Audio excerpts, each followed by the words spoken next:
A very good morning to all the students. Yesterday we have completed 2 points producing food. First one is preparation of soil and second one is showing of seeds. Now the third point, before starting the third point, I would like to tell you one thing. What is transplantation? Transplantation क्या होता है?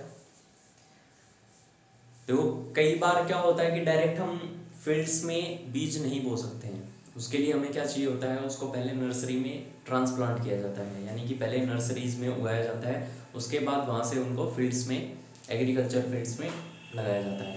इसके example हम बात करें तो rice, जो चावल हैं वो डायरेक्टली फील्ड्स में नहीं लगाए जाते हैं, उनके लिए क्या चाहिए होता है, पहले उनको ट्रांसप्लांट किया जाता है, यानी नर्सरी में लगाए जाते हैं, उसके बाद फिर उसको ट्रांसप्लांट कर देते हैं हम किसमें, फील्ड में।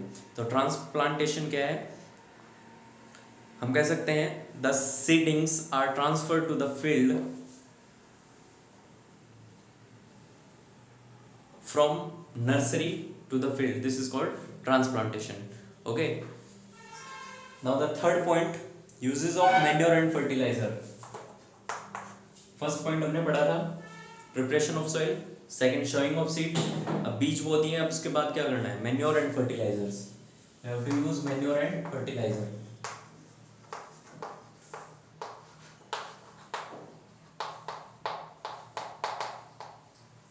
क्या होती है manure and fertilisers? Manure and fertilisers में डिफरेंस की बात करूं तो मैन्योर जो है वो हमारा क्या होता है, नेचुरल कंपाउंड है, और ये हमारा केमिकल कंपाउंड है जो फैक्ट्रीज में मिलता है। ओके, ये प्रिपेयर होता है कहाँ पे, फील्ड्स में या घरों पे। जैसे कि बात करें मैन्योर, जिसको हम खाद बोलते हैं, ओके, तो ये क्या है, नेचुरल कंपाउंड है जो एनिमल वेस्ट से मिलता है, या कई बार हम किचन वेस्ट जो होता है उससे भी मिलता है, ठीक है।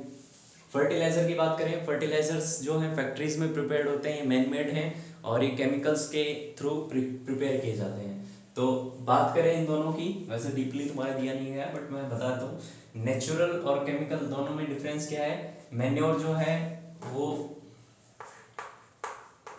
एक अच्छा ऑप्शन माना जाता है एज कंपेयर टू फर्टिलाइजर, क्योंकि ये जो है नेचुरल प्रोसेस है और हमें पता है जो भी नेचुरल चीजें होती है वो अच्छी होती हैं एज कंपेयर टू केमिकल, क्योंकि केमिकल्स क्या होते हैं, हार्मफुल होते हैं। ओके, तो ये हार्मफुल भी हो सकती है, इसीलिए ज्यादा से ज्यादा क्या यूज करना चाहिए, मैन्योर का, नेचुरल खाद का यूज करना चाहिए, न कि फर्टिलाइजर्स का। दोनों क्या काम आते हैं हम बात कर लेते हैं।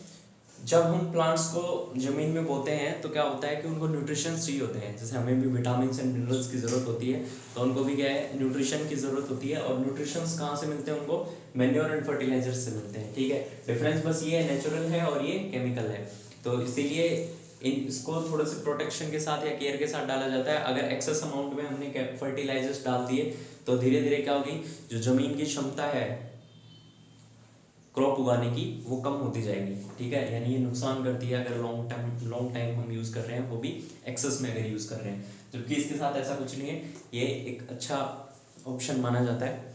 Then fourth is irrigation. समझ आ गया ना, ये क्यों यूज करते हैं दोनों हम, न्यूट्रिशंस के लिए,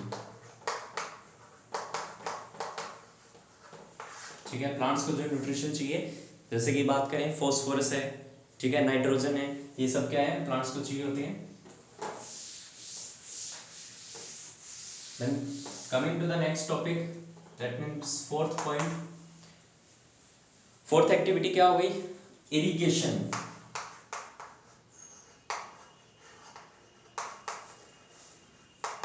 यानी क्रॉप्स को पानी देना, ठीक है, यानी जो हम खेतों में पानी देते हैं that is called the irrigation, ठीक है। तो इरिगेशन की बात करें, अगर इसको एक्सप्लेन करना हो तो the process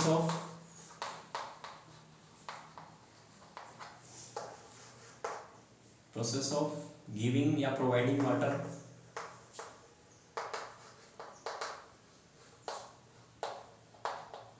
to the crops,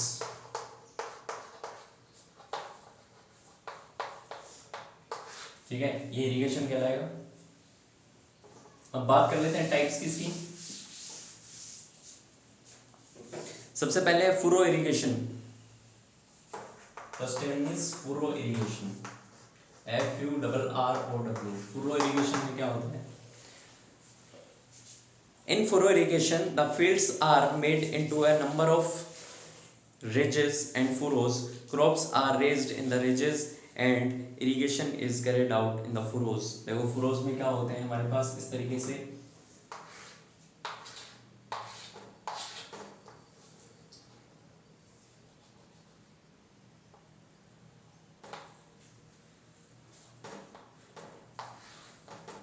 इस तरीके से मिट्टी होती है। एक तरफ एक जो लेयर है वो क्या है, ऊपर उठी होती है, ठीक है, और एक में क्या है, गहराई होती है। जैसे कि बात करें तो मैं क्या करूंगा, प्लांट्स यहाँ पे प्लांटेशन करूंगा, यहाँ पे क्रॉप ग्रो करूंगा, ठीक है, ये कहलाते हैं फुरोज, ठीक है, ये जो लेयर होती है, ठीक है। अगर 3D में समझेंगे तो ज़्यादा अच्छा होगा। जैसे हम हल चलाते हैं तो क्या होता है, जो मिट्टी है साइडों में क्या हो जाती है, ऊंची हो जाती है, और जहाँ से हल चल रहा है वहाँ क्या हो जाती है, नीचे, यानी एक तरह से खड्डा होता जाता है। तो यही फुरोज होते हैं, यहाँ पे पानी डाल दिया जाता है, ठीक है, और ये फिर उसको एब्जॉर्ब कर लेते हैं, ठीक है। Next is flood irrigation. Flood irrigation में क्या होता है, water from a canal is allowed to flow into the fields.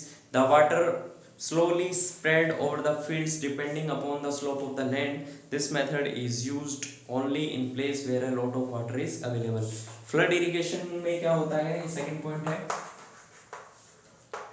Flood irrigation में ये वहीं पे यूज होगा जहाँ पे कैनाल्स होती हैं, जो नहरें होती हैं। वो क्या करती हैं, हम नहरों से पानी लेते हैं, ठीक है, और पूरे फील्ड्स में एक साथ क्या करते थे, पानी को डाल देते हैं। तो जैसे फ्लड आती है यानी बाढ़ आती है तो क्या होता है, पूरे एरिया में पानी भर जाता है। वैसे ही फ्लड इरिगेशन में क्या होगा, पूरे जो फील्ड है उसमें पानी फिल हो जाएगा। लेकिन ये वहीं पे प्रोसेस यूज कर सकते हैं हम जहाँ पर एक्सेस अमाउंट में पानी है, अच्छा खासा अमाउंट में पानी है। बात करें राजस्थान की तो यहाँ पॉसिबल है नहीं, क्योंकि पानी वैसे ही कमी है। Next is sprinkle system. ये आपने सुना होगा स्प्रिंकलर सिस्टम। इसमें क्या होती है, नोजल होती है, यानी कि पाइप्स होती हैं,